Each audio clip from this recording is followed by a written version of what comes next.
Buenos días, mi nombre es Luis Siguacoyo, hablo yo desde la ciudad de Lima, en Perú, y antes de empezar mi intervención me gustaría agradecer la generosa invitación que me extendieron los organizadores para participar en esta edición número 18 del Encuentro Internacional de Cátedras Martianas, este año con sede en Guatemala. Bien, mi trabajo se titula José Martí en el Perú y es más bien un trabajo de carácter monográfico que pretende ofrecer un recuento general de la recepción que hubo en el Perú de la vida y obra de José Martí. Bien, hemos seguido dos criterios para la selección de los textos. El primero ha sido el de atenernos a todos los trabajos publicados por peruanos dentro y fuera del Perú e incluir al mismo tiempo trabajos publicados en el Perú por autores extranjeros. Y el segundo criterio ha sido el de tomar en cuenta únicamente los trabajos dedicados expresamente al pensamiento o a la vida de José Martí, ya que las referencias ocasionales son abundantes entre nosotros. Para citar un ejemplo, podríamos mencionar a César Vallejo, quien cita hasta 3 veces a José Martí en su tesis de bachillerato. Lo propio hace José Carlos Mariátegui, Antenor Orrego, Mario Vargas Llosa, David Sobrevilla, Jorge Basadre, etc. ¿no? De allí la necesidad de abocarnos únicamente a los estudios expresamente dedicados a Martí. Nuestro estudio abarca un total de 95 años, ya que el primer trabajo que hemos, digamos, noticiado y que está dedicado a Martí es de 1924 y el último data del año 2019. Bien, entonces, así las razones y a riesgo de omitir algún nombre o alguna investigación, empezamos esta breve exposición. Bien, en 1924, Ventura García Calderón publica en la revista habanera Cuba Contemporánea un trabajo titulado José Martí, que al parecer fue el adelanto, unos fragmentos de un estudio más completo que hasta el día de hoy seguro duerme en la papelería de sus archivos, ¿no? Ya que no hemos logrado acceder, ni se ha publicado posteriormente este trabajo, ¿no? Allí lo que hace Ventura García Calderón es admirar básicamente la labor literaria y el talante moral de José Martí. Los epítetos que utiliza en realidad son bastante elocuentes, ¿no? Lo llama, por ejemplo, Padre Triste, Santo, San Pablo de la Torre de Agente, Eneas de América, Mago Verbal, Cid Letrado, Hombre Completo, etc. ¿no? Incluso lo equipara con San Agustín y Santa Teresa de Jesús, ¿no? Ventura García Calderón fue un hombre, digamos, que buscó impulsar las letras peruanas en Europa, sobre todo en París. Él fundó una editorial llamada Excelsior en París precisamente, y allí publicó en 1926 unas obras completas de José Martí en 2 tomos, ¿no? De hecho, antes ya, en 1910, él había dirigido una colección de escritores americanos, había hecho una selección de cuentos y había incluido allí uno de Martí, titulado Nené Traviesa, el que aparece en el segundo número de la revista La Edad de Oro, ¿no?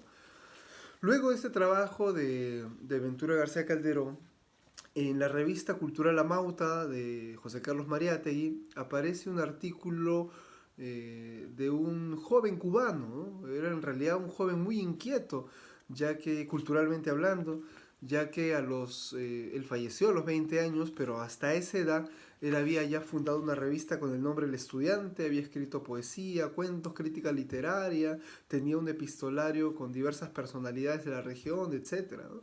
El artículo al que nos referimos se llamó Novísimo retrato de José Martí y luego apareció también posteriormente en el primer número del anuario del Centro de Estudios Martianos, ¿no? Lo que hace en este trabajo este autor de nombre José Antonio Foncueva es presentar a Martí bajo una arista absolutamente revolucionaria, ¿no? Él considera que este aspecto del pensamiento de Martí todavía no es muy conocido.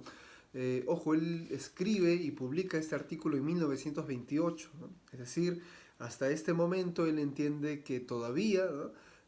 Martí sigue siendo un desconocido en diversos puntos de nuestra América, ¿no? Y de ahí la necesidad de presentarlo como revolucionario. Lo estudia a partir de varias aristas, como el místico, el pensador, el escritor, el orador, el poeta, el educador y el patriota. ¿Bien? Durante la década de 1930 no hemos registrado ningún estudio dedicado al Perú o dedicado a José Martí en el Perú o escrito por peruanos en el exterior.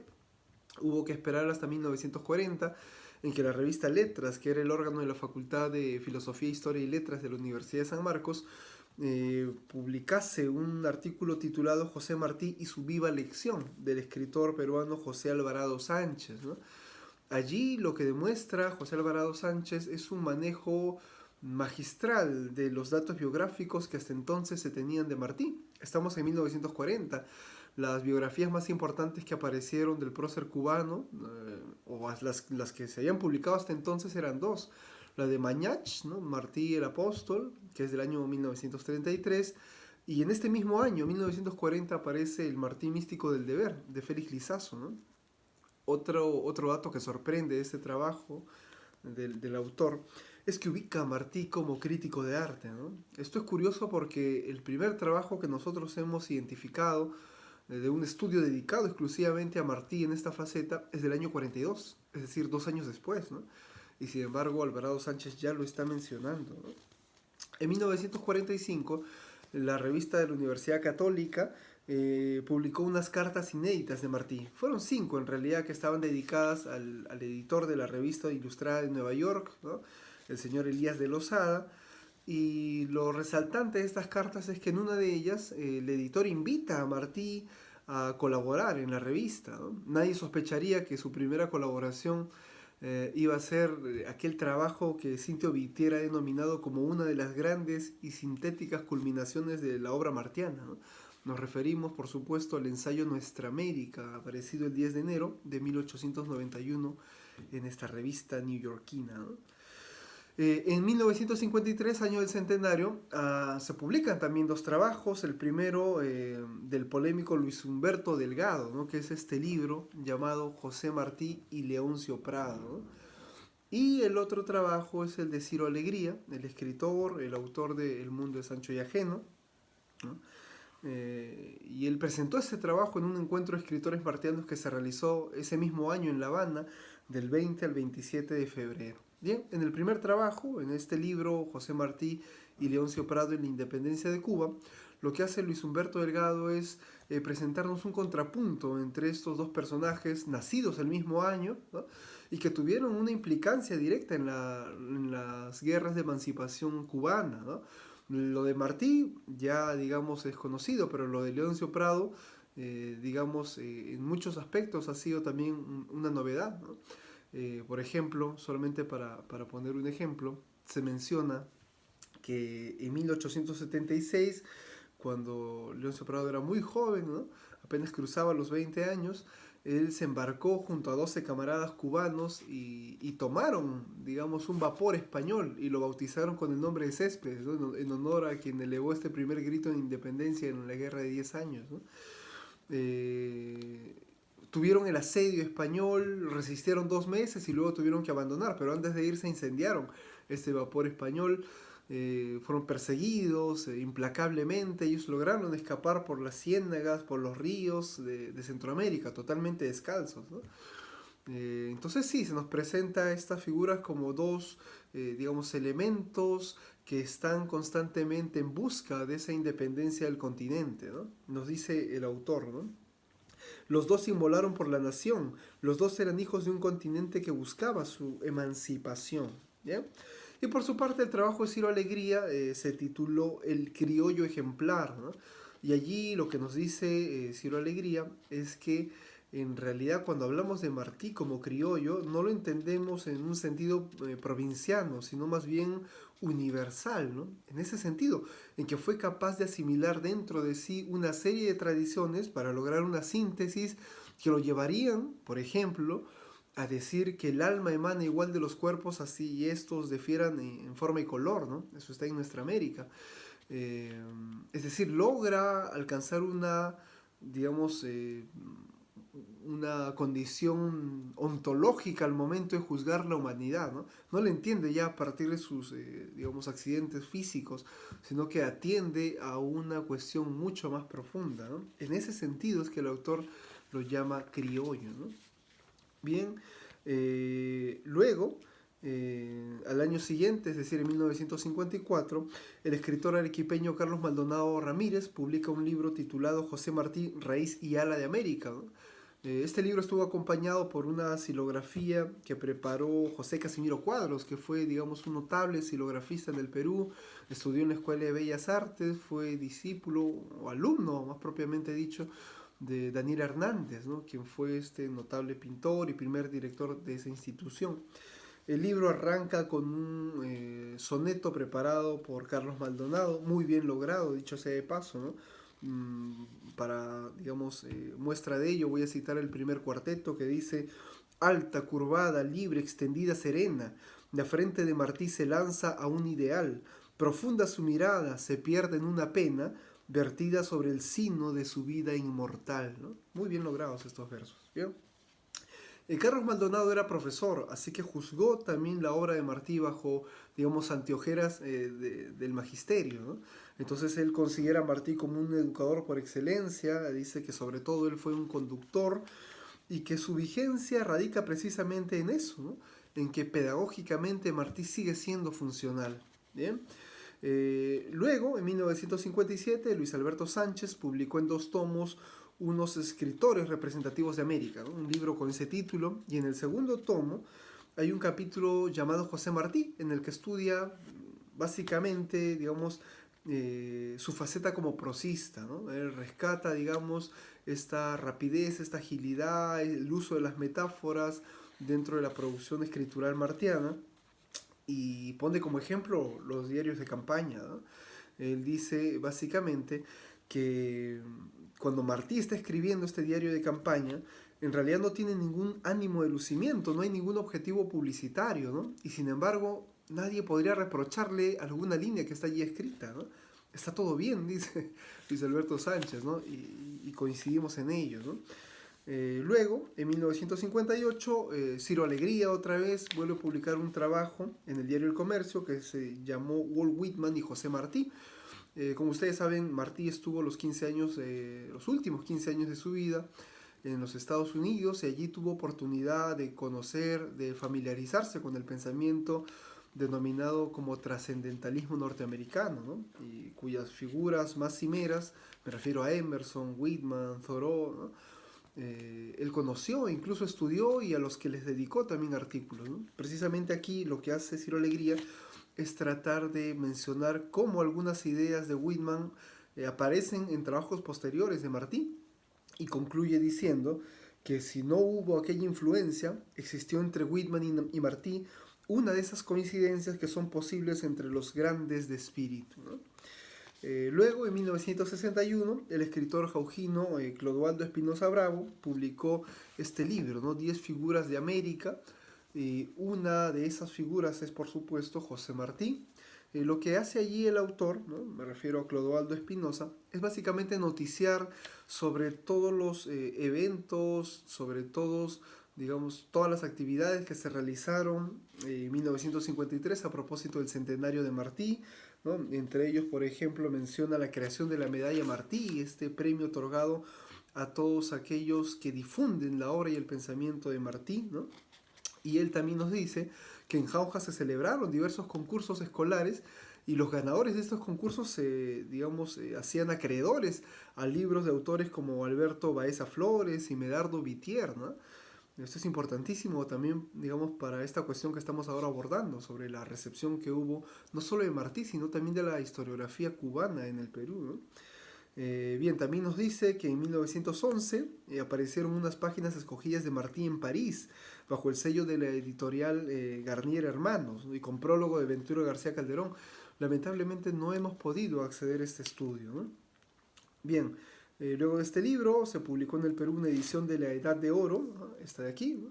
La Edad de Oro, con prólogo del señor Guillermo Saravia, ¿no? En donde, digamos, se hace un elogio de la niñez y se invita, digamos, a los niños a pensar bajo ese criterio de originalidad que también Martí había exigido, ¿eh? Luego, en 1986, en Madrid se publica un ensayo extenso de José Carlos Bayón titulado Autonomía Cultural, ¿no? Autonomía Cultural Americana, Emerson y Martí, ¿no? Me refiero a este libro, no sé si se puede apreciar, ¿no?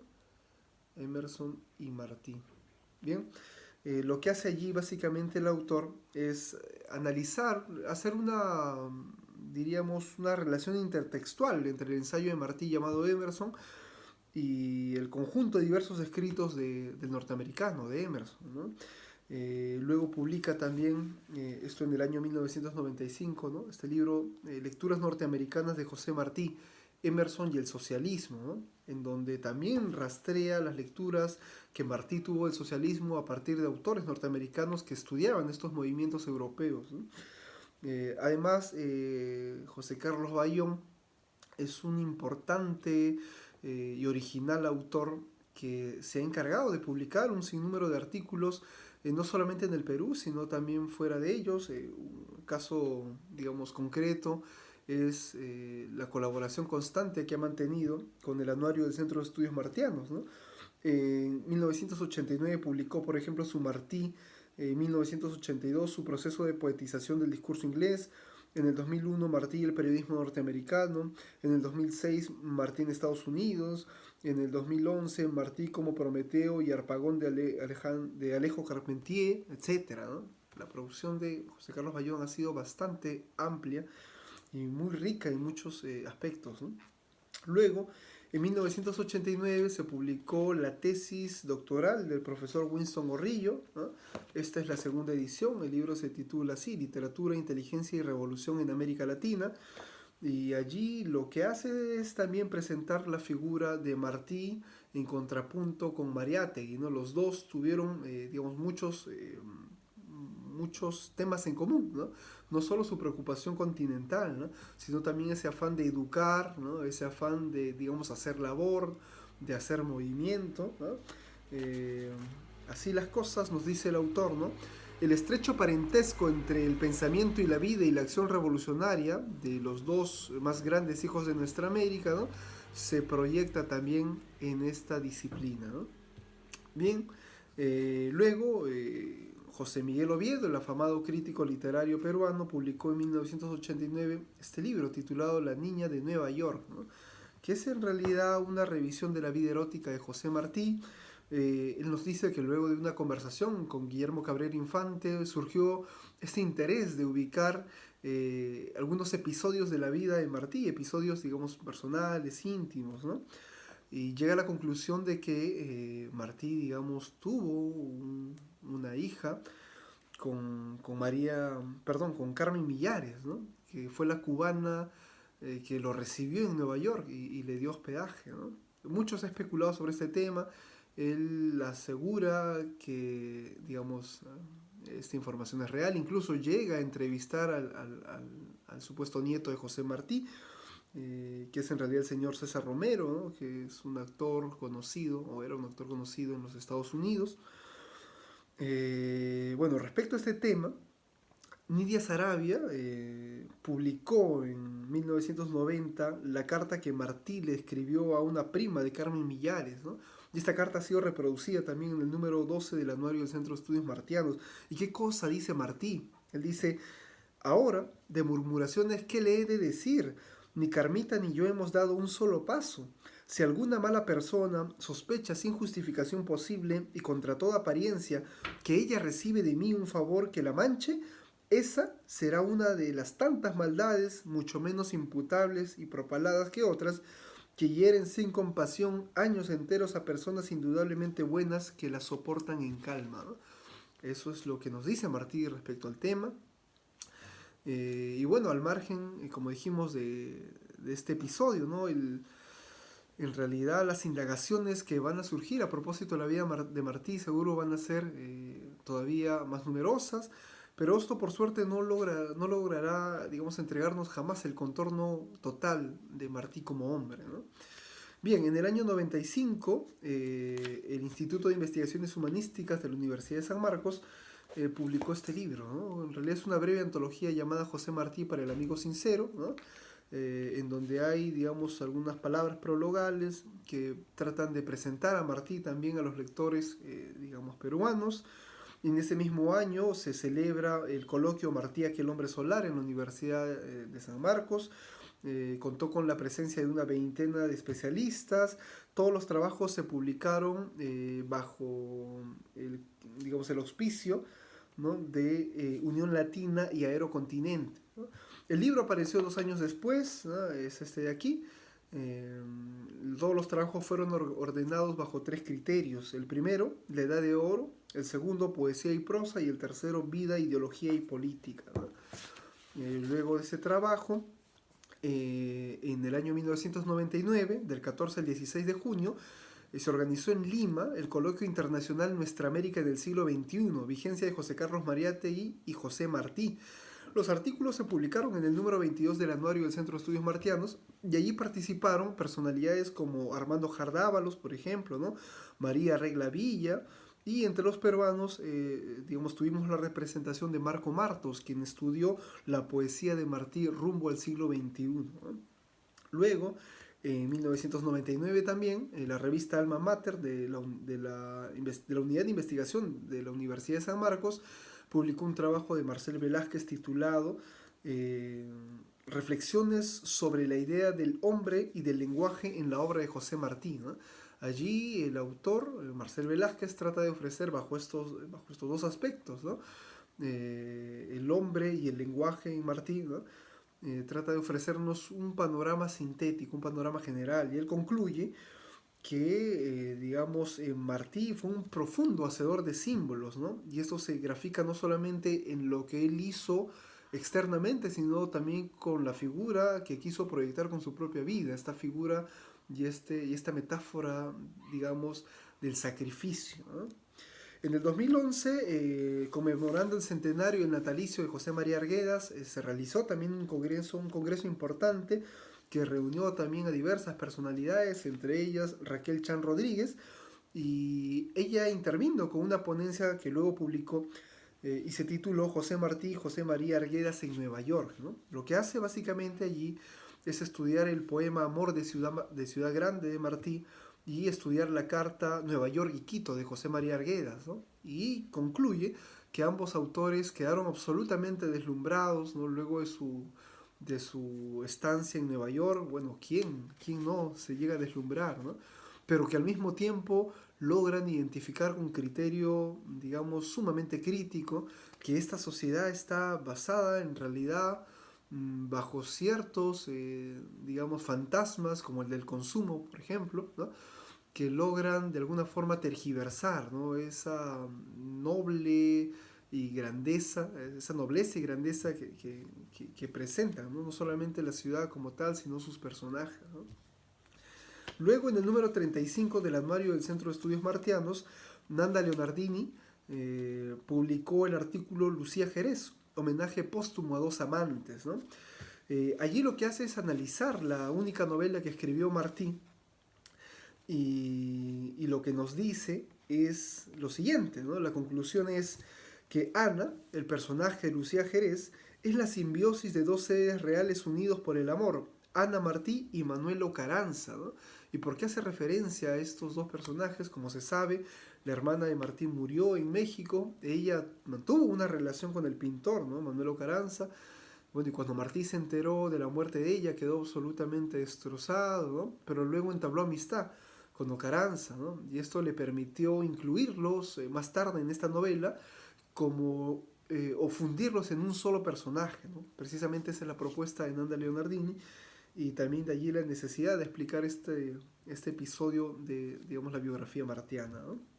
Ahora, Nanda Leonardini no solamente, digamos, es una de las mejores intelectuales que conoce a Martí, sino que también es una incansable promotora, difusora del pensamiento de Martí. Ella, por ejemplo, en el 2014 organizó el Simposio Internacional José Martí de Cara al Sol, ¿no? Que se realizó el 22 de octubre en el auditorio principal de la Facultad de Letras en la Universidad de San Marcos, ¿no? Este evento fue realizado luego de 2 años de lectura con un grupo de estudio que estuvo formado por los estudiantes Eugenia Badía, Renzo Rojas, Elizabeth García, Max Chauca y quien les habla, ¿no? Luis Iguacoyo. Bien, en el evento participaron invitados de México, por ejemplo, Osmar Sánchez Aguilera, que es un cubano radicado en México. Se leyó el trabajo de la profesora Olivia Miranda Francisco. También tuvimos la oportunidad de escuchar el trabajo de Gerardo Hernández, ¿no? Quien, digamos, nos visitaba desde Costa Rica. Y también tuvimos oportunidad de escuchar las nuevas indagaciones que hizo la doctora Nanda Leonardini en torno a la novela de Martí, Lucía Jerez, ¿no? En el 2016, Ricardo Silva Santisteban reunió una serie de reflexiones y trabajos o ponencias que había dedicado al ejercicio de la traducción literaria en América Latina. Uno de sus trabajos se llamó Un poema de Allan Poe traducido por José Martí. Lo que hace allí básicamente Ricardo Silva Santisteban es terminar una traducción que Martí había empezado pero que había dejado incompleta, ¿no? Entonces, a manera de homenaje, ¿no? El autor quiere, digamos, cumplir con esta tarea, ¿no? Entonces, culmina los 8 últimos versos, ¿no? Y señala también la calidad, digamos, literaria de Martí como traductor, ¿bien? Existe un trabajo nuestro también publicado en el año 2018 en la revista Iliapa Mana Tucucu, ¿no? De la Universidad Ricardo Palma. Este trabajo se llamó El ejercicio del criterio, la recepción de la crítica de arte de José Martí en el siglo XX latinoamericano, y lo que quisimos hacer entonces fue, digamos, también ofrecer un recuento de todo lo que sobre la crítica de arte en Martí se había escrito durante el siglo XX latinoamericano, ¿no? Sin embargo, es un trabajo incompleto, ¿no? Ya que nosotros creíamos ver en Félix Lizazo, en Justino Fernández, en Roberto Fernández Retamar, en Adelaida de Juan e Ida Rodríguez Prampolini, a los únicos autores que habían abordado esta faceta martiana, ¿no? Sin embargo, en una visita posterior que hicimos a Cuba precisamente, tuvimos oportunidad de encontrar, ¿no?, el trabajo de David Leiva, ese libro titulado Notas de un poeta al pie de los cuadros del año 2016, ¿no? Y pudimos allí darnos cuenta, a partir de la lectura, de ese trabajo profusamente, digamos, informado, ¿no?, de que fueron más los autores que abordaron a Martí como crítico de arte o como alguien vinculado a las artes plásticas, ¿no? Y finalmente, en el año 2019, meses antes de la crisis sanitaria mundial, ¿no?, y del confinamiento, estuvo en el Perú la reconocida latinoamericanista Adriana Rodríguez, ¿no?, quien es directora del Centro de Estudios Interdisciplinarios sobre Nuestra América, José Martí, CEINA, de Argentina. Y ella ofreció una ponencia en el Salón de Grados de la Facultad de Letras de la Universidad de San Marcos. Allí fue donde, digamos, leyó su trabajo titulado Historiando el pensamiento martiano, ¿no? Y allí, con inteligentes relaciones de ideas, nos reveló la fundamental importancia de estudiar a Martí bajo el criterio revolucionario que había señalado ya Ezequiel Martínez Estrada, ¿no? Y nos invitó y nos recordó la necesidad de pensar, gracias a Martí y a otro conjunto de pensadores, ¿no?, la necesidad de pensar nuestra realidad desde, digamos, la problemática y la situación específica nuestra, ¿no? Bien, como mencionamos al principio, digamos, de esta intervención, es probable que algún trabajo sobre Martí haya sido omitido. Esto, por supuesto, digamos, no ha sido por voluntad propia, sino más bien por desconocimiento o por no poder acceder a esa información. Sin embargo, queremos agradecer a todas las personas que nos brindaron su apoyo al momento de la recopilación, digamos, de estas fuentes. Entre ellas, por ejemplo, Roberto Arroyo, David de Pierola, Max Chauca, Rodrigo Leopoldino Cavalcanti, Alfonso Castrillón, Luis Paliza, Joel Rojas, Lewis Calderón, Eugenia Badía y Aladino Carvajal, ¿bien? Nuestro estudio abarcó, como les dijimos, 95 años, ¿no?, y en ellos hemos querido revelar que existe una tradición también en el Perú que ha estudiado al pensamiento y a la figura de Martí. Este tipo de trabajos han sido emprendidos ya décadas atrás en países como Guatemala, Costa Rica, México, pero en el Perú no existía un trabajo de esta naturaleza, ¿no? ¿Acaso allí radique su importancia? Y bueno, esa ha querido ser nuestra contribución y también un homenaje con este cubano, con este nuestro americano, con este hombre ejemplar, ¿no?, que a más de un siglo de su desaparición nos sigue invitando, digamos, a pensarnos, nos sigue invitando a reflexionar sobre nosotros mismos, sobre nuestros problemas y sobre la posibilidad que tenemos en nuestras manos de seguir construyendo, haciendo, creando, porque como él dijo, crear es la palabra de pase de esta generación. Bien, muchísimas gracias.